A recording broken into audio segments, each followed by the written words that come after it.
Let's move to the presidential election. And as you guys all know, RFK Jr. has moved out of the Democratic primary, is now running as an independent. And we're just starting to get some polls indicating what that might look like. Let's put this up on the screen with some numbers we have here showing who he takes more away from. So in a head-to-head, if it's just Biden versus Trump, Biden has an edge by just 3 points, 49-46. But when you add RFK into the mix, he grabs 16% of the vote, which is not too shabby. Biden gets 44 and Trump gets 37. So Biden's lead surges to 7 points in the event that you have Kennedy on the ticket as an independent. Part of why this happens is Trump loses actually 10 points with Republicans. Biden only loses 5 points with Democrats. RFK also tends to take more of the independents who were backing Trump. They tend to move towards him. So at least, Kyle, in this particular poll, it does look like, you know, all the MAGA people who are like freaking out now about the fact that RFK is running independent after they propped him up a lot. It looks like their analysis is reflected in this poll that this could be a problem for Trump. Well, what's interesting is what will happen if Trump really starts to go in on RFK. Right. And we already saw like Sean Hannity very clearly turned on RFK when he had previously been boosting him. Yeah. He's like, actually, I looked at your record. You're really liberal, bro. What's going on here? That's an opening question, too. I know, yeah. It's not even a question. Yeah. Like, what is that? So I'm curious if that dynamic will hold. You know, I don't know. I feel like anything could happen on election day where theoretically he takes 50% from Trump, 50% from Biden, or 70% from Trump, 30% from Biden, or the reverse of that. So, like, I don't know what's going to happen, but, you know, you have RFK in the conversation. On this, is what you're saying. Yeah, I wouldn't count on this. And also, That's guys, okay, so in that poll, it's like you have Biden up 7 points nationally. There was a poll like 2 weeks ago that had Trump up 10 points nationally. And then I looked at the polling average last night, and they were literally dead tied at 44.3% in the polling average nationally. So it's like we're kind of reading the tea leaves a little too much here. But any analysis about RFK should also include Cornell West, because in theory, both of them will be on at least some ballots in some states, right? So you have to include him in the picture as well. That's an excellent point. What do you think, Emily? Well, yeah, I mean, I think that's a great point, especially because we saw what Jill Stein and like it was all Russia stuff. But like when you're on the ballot in Pennsylvania, even if you're, you know, not like at RFK's level, you can still eat away at some really, really important margins. I'm curious what you guys think, because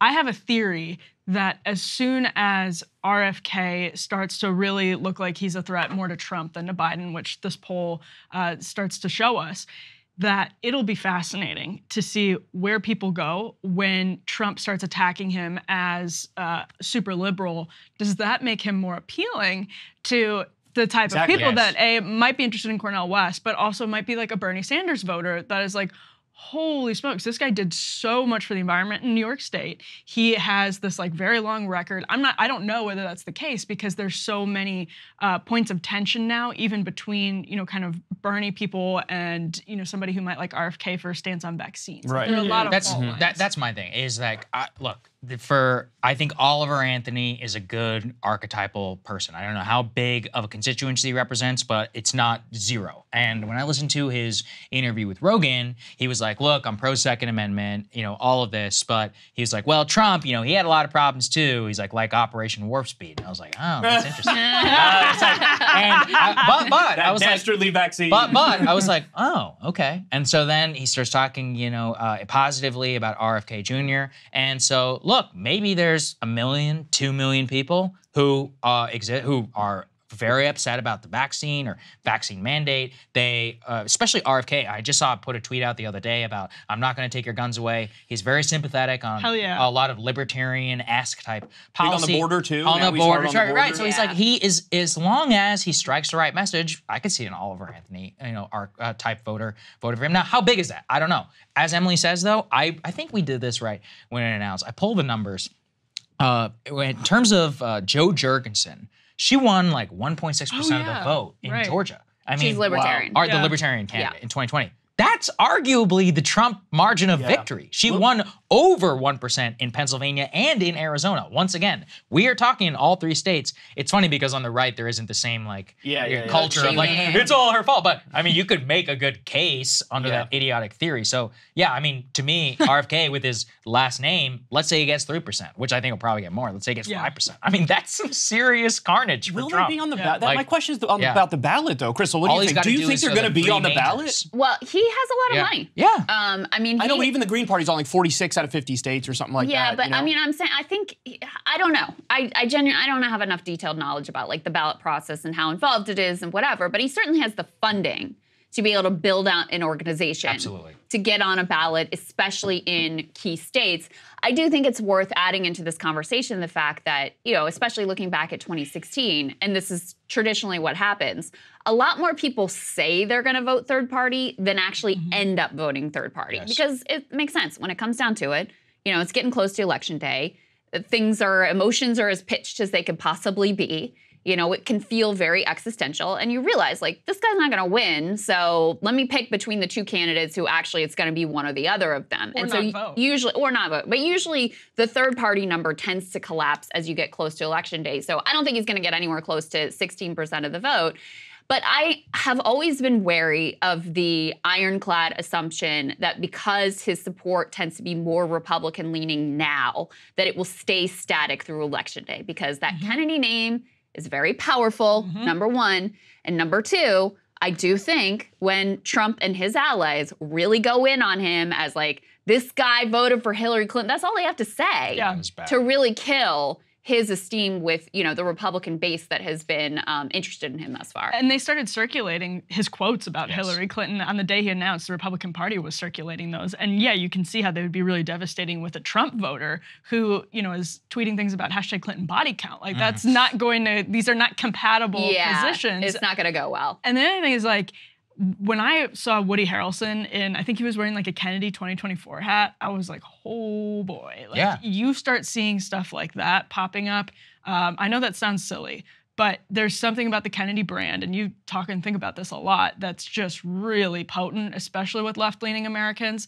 Not entirely, but especially with like your average left-of-center voter, that if he can tap into that by running a smart campaign, there could be something pretty powerful. Woody is a perfect example, you know, especially for RFK. RFK has lived in LA for a long time. He knows a lot of these celebrities who obviously have a lot of brand, but like Woody is anti-war. He was, you know, he wasn't anti-vax, but he's like skeptical of big pharma and the vaccine. I have no idea his personal views on the vaccine. He's a long time, like, what is it, a pothead. He's like dissident to mainstream, like left culture, but also is socially liberal. That's the perfect voter for RFK Jr., who hates Joe Biden also. So, I mean, again, I don't think that's the vast majority of the country. I do think it is X million. I don't know what that looks like. How is he going to continue to run, though, is a big question. Because if he keeps stressing, like, I'm really tough on the border and I really love Israel, like, there's certain arguments that he could make going forward where these numbers would stay the same, right? And he would take more from Trump people. But then there's other arguments he can make where all of a sudden that flips and you take more from My advice for him to be do exactly what he did was, remember, Krystal, we played his ad? It was just like, we're being ripped apart. I'm not.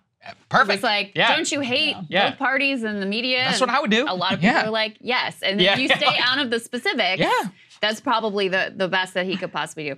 One other piece I want to get in here really quick is there was this news item that came out. You mentioned Cornell West should be included on any of these polls, because if you've got RFK there, like, you're not getting an accurate picture if you're not also asking people about, well, what about if Cornell West is on the ballot? So there's this news item that came out that Harlan Crow, who has now become infamous for his close association with Justice Thomas, and the fact that he was, you know, funding all these vacations and all sorts of other things for Clarence Thomas. And his name, just his name. That'll stick with you. Very true. It is a very memorable name. It's like a movie name. Anyway, he apparently has made a max out donation to Cornell West presidential bid. $3,300 donation. It was in August, weeks before they say West abandoned his bid for the Green Party nomination. So this was when he was still running with the Green Party before he announced his independent bid.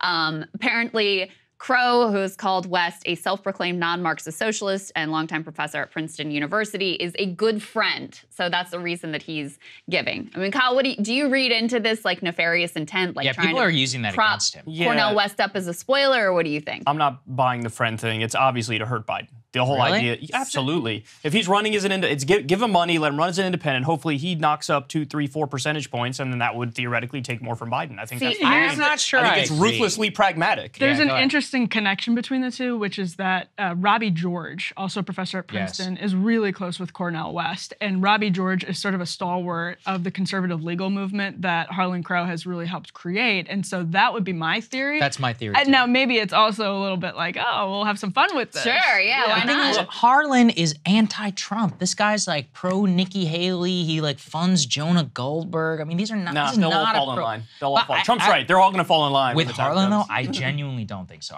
What do you think? I highly doubt that you voted. So let me Yeah, say, my initial Yeah. reaction was the same as yours. Of like, oh, of course, he's just like thinks that Cornell will be a spoiler, and I'm sure in the back of his mind that's probably part of it. $3,300 though, in the context of a billionaire and in context He's of not a done, though. presidential He's not campaign, done. is nothing. He's not so done. if he was like funding a super PAC Which he with might. millions of He dollars, might do that. I'm serious. that We don't know. that would be one thing. But like a $3,300 donation for him is like, I mean, it's Sandwich. literally chump change. yeah. It means nothing. First of in all, the that's grand probably context all he of thought things. he could do while staying under the radar, right? No, Like he but couldn't But this is do a actually super PAC. over the public. radar It's public. because it's Yeah, public. If exactly. you're funding a super PAC, that's actually what would that's be what more he would behind do. the radar. But then you get FEC this to the radar, headline times a whatever. million if he funds a super PAC. But I think he will give more. And I do look. The reason for my point is, if you look at what happened with Hannity and RFK, I see this ruthless pragmatism among many people on the right.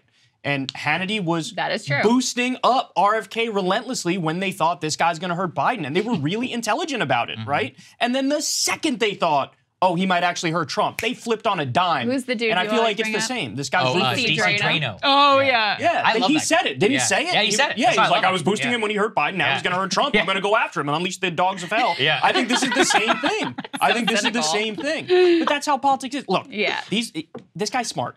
Okay, he knows what he's doing. Maybe. I don't know, Kyle. I just think you're probably right. It's some sort of personal connection. But here's what we'll find out. If he spends more money on Yes. Cornell, then we'll. Then we'll know. We'll watch. Yeah. I look forward to being told I'm right. All right. You're getting used to that on this All right. panel, huh?